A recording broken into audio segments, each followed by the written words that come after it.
Welcome to Pixel Therapeutics, where we take two subjects we adore, gaming and psychology, and what we do is show how the two work hand in hand in many instances. Today we want to start a series looking at toxicity in online gaming.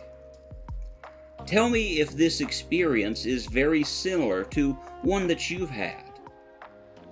I never did play many online games growing up. It was not till I got much older and got good internet that I started playing it. My first real experience was League of Legends. A friend of mine encouraged me to try the game out, so I did, and I played with he and a group of others for a period of time and found that I really liked playing as Caitlyn. But in order to get better at the game, I realized that I would need to play a number of games by myself. That was the beginning of the end of my relationship with League of Legends. The very first game I got into, I didn't do as well as I would like to, and I received a lot of textual treatment. Individuals calling me out for being bad at the game, which really and truly seems mild at the end of the day. It was the individuals who told me what I could do with myself that bothered me the most. And as such, I made the decision that I didn't want to play League of Legends anymore. Every time I see an ad for League of Legends on YouTube, I laugh, press the skip ad button, and tell myself never again. My second experience was with Valorant, and the story is very similar. I started out by playing with a group of friends, found a character or two that I really liked, Killjoy, and I played the beta, and we played a lot of games, and I realized that I needed to get better at the game because I was the weak link, and as such, I started playing solo games. That turned out to be a mistake because instead of receiving text messages, I received the same treatment through my headphones as I began getting yelled at, called names, and again told what I could do with myself, even told that I needed to end my life. And again, I made the decision I don't want to play this game anymore, and I've played neither game since. Now, I have thought about getting back into Valorant, but probably not right now. I've grown thicker skinned since then. I play Dead by Daylight and a few other games that are online. I do so for fun, and if someone gets mad, I don't care. It's just a game. If someone wants to take a game too seriously, that's fine with me. But you may have experienced something very similar to the two examples I just gave. Not only that, you may have experienced it far more often than I have, and it may be for you a reoccurring thing. So we want to talk about toxicity in online gaming, looking at one of the reasons it might be prevalent, looking at reasons why people get toxic in games. But I want to start out by looking at two things in this episode. First of all, we want to define toxicity, because if you and I have a baseline knowledge of what toxicity is, then we can better understand what we're talking about as we go through this episode. Not only that, but we want to look at how toxicity has affected people in the past. So let's start out by defining toxicity. I like to define major terms for one major reason. If you and I are discussing a topic, toxicity, and you hear me saying toxicity over and over and over, what happens if your definition of toxicity is different than mine? You may have a much stronger view of toxicity than I do, or you may have a more lenient view of toxicity than I do. So as we discuss this, we have two different thoughts. But not only that, as I describe how it affects people, you may be wondering, how are people affected by this? So it helps for us to have a baseline definition. And as we go about defining this term, I want you to realize you may differ in definition than I do. You may think that I'm wrong, and that's fine.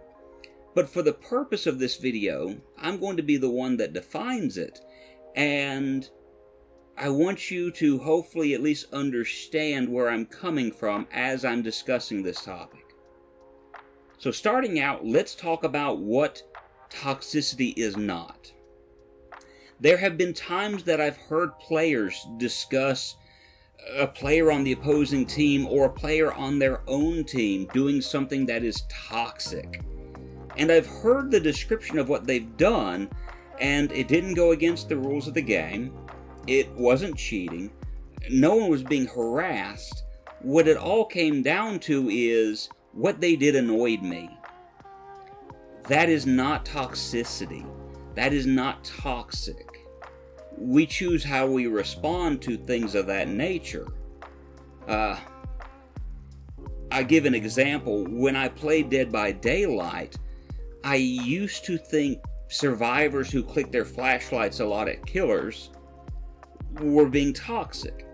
And I thought about it more so when I played killer. I later realized that the only reason I was getting upset at this wasn't because it was something that was toxic, but because it was something that annoyed me. And it was something that threw me off of my game, and I learned over time to ignore it. Toxicity, though, is something far worse.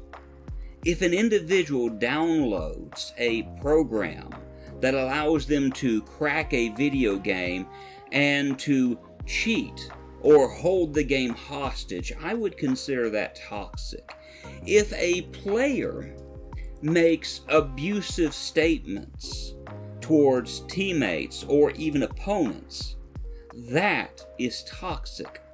If a player targets a specific group of people based on maybe their sexual identity or their race, religion, that is toxic. An example of this is a discussion that was had a few months back concerning the Claudette face skin on Dead by Daylight. It's a skin that if you kill 25 of the survivors, of the original 4 survivors, that would be Dwight, Jake, Meg, and Claudette, then Leatherface unlocked a facial skin of that character. He would wear their skin as a mask. Now, in and out of itself, the skin fit with the lore of Leatherface. He's a crazed cannibal who would wear the faces of his victims as a mask. The problem for a lot of people wasn't there. The problem with the skin lay in how players used it. Some chose to target black streamers while wearing this skin, claiming it to be blackface, and making racially insensitive remarks in the beginning and in-game chat, or maybe even going into the stream of this person into the chat and doing the same thing. Hate raids are things which occur on Twitch against minorities on a far too common basis. That, my friends, is toxicity at its core. Toxicity, in my definition, is any action that is meant to hurt someone mentally, emotionally, or physically. Another word we would actually use here is abuse. And so as we talk about toxicity over the next few episodes, that is what we're discussing. Now, why is this toxicity harmful?